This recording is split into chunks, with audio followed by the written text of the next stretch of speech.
Working on today is the heater control panel here on this 67 Mustang.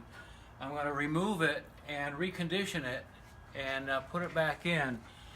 In order to remove it, there's two screws at the bottom here that are being held on by nuts on the inside of the dash, so I'm going to have to get a wrench or an alligator clamp and grab a hold of these nuts here so that I can turn the screws on the underside and get it out. Now sometimes the screws are stripped out because after 50 years these nuts are rusted on, so I have a drill here and I may end up drilling those screws out, but either way I have to get a hold of these nuts with this alligator clamp so they won't turn while I attempt to either unscrew or drill these screws out at the bottom. Then I'm going to remove this heater control cable and recondition it and reinstall it. I went ahead and drilled out these two screws underneath because the screws were stripped out, and I did get a good bite and I was able to drill out these screws underneath here. It took me about 5 minutes for each screw to drill them out with a good steel bit. So now I'm going to go ahead and pull out the heater control cable.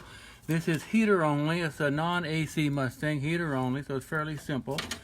So I'm going to kind of work this out of the dash here and unplug in here the electrical.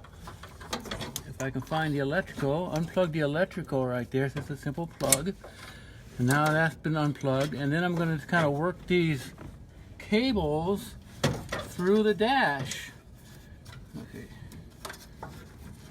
Until we can pull out the entire cable system as one piece. Sometimes they get caught up and you have to work them a little bit.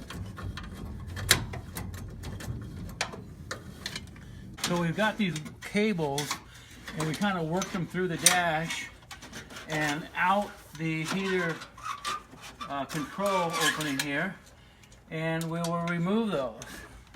And so now we have the entire heating control cable out. The cables look to be in good shape, so we can clean those up and reuse them.